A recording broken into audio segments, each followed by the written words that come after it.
When I woke up to snow this morning, I was so excited. To tell you the truth, I even felt a little giddy the night before.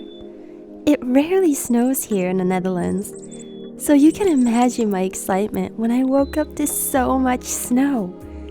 It reminded me of my hometown in Japan, where you get a pile of snow a meter high every winter. During this lockdown season, Timo and I have gotten creative in making our home life as cozy and enjoyable as possible. I've also made it a priority to nurture my mental health through doing morning pages. It's a simple stream of consciousness journaling that you commit to doing every day. As a creative person, my brain is often running non-stop with thoughts and creative ideas. Journaling helps me in bringing clarity and peace to my mind. This season has taught me to appreciate even the smallest details of our lives. When we look around mindfully, we begin to discover joy all around. We don't have to seek after the extravagant, extraordinary things in order to experience joy. What is truly empowering is that we can actually actively seek out and nurture joy in our lives. By setting intentions to be aware of the small beauties in our lives and in nurturing gratitude, our everyday begins to have a glow and a beauty that we had never seen before.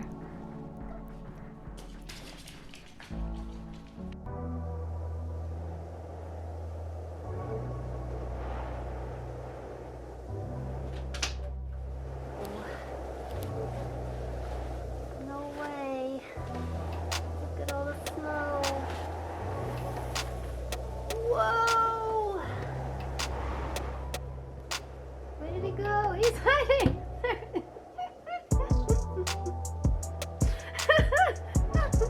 I have a window here. What can I get?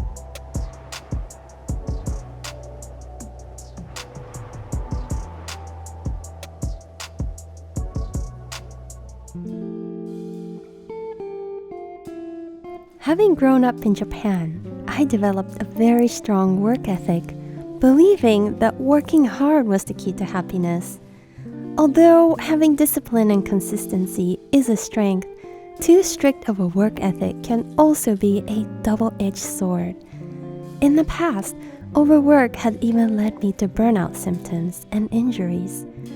Working with a psychologist has helped me to allow myself the gift of truly enjoying the journey of life itself, instead of focusing too much on the outcome.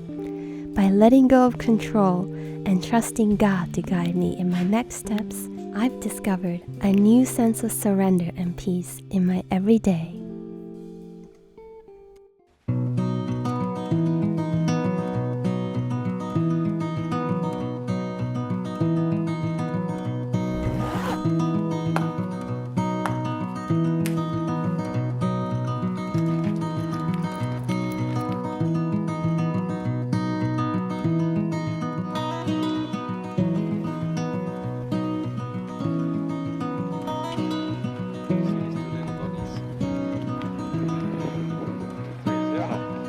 Let's take a picture together. 1, 2, 3.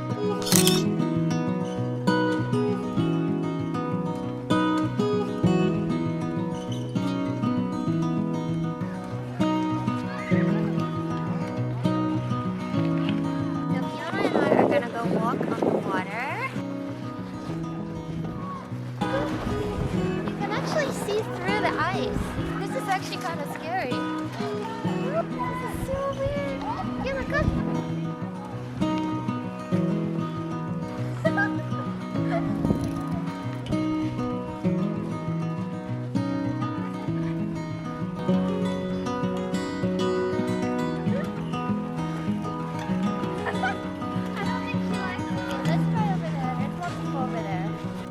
The last time I've seen the lake so completely frozen was about 10 years ago when I first met Timo.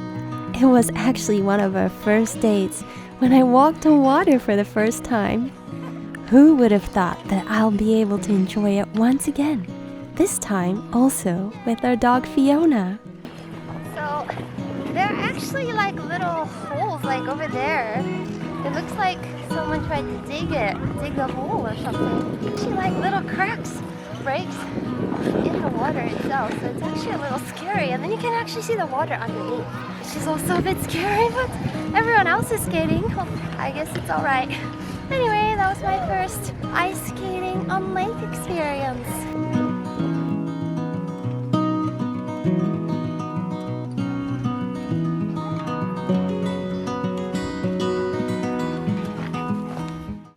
After marrying Timo, I've always been inspired by the way the Dutch, including him, truly value and prioritize cultivating joy in life. We love baking fresh croissants on the weekends.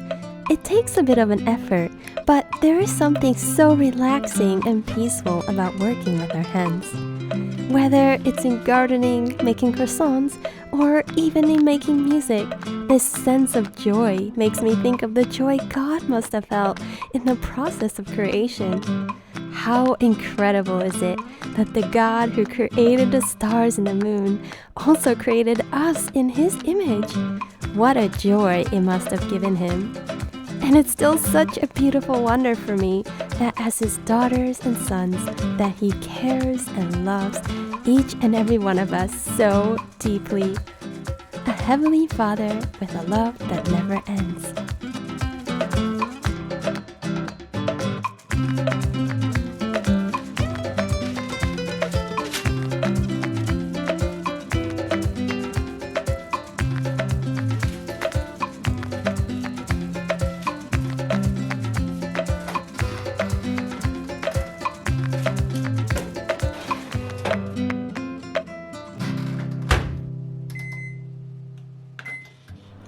Through working with a psychologist, I've realized that the core reason for my urge to work so much, even to the point of injury, was rooted in my fear of not being good enough.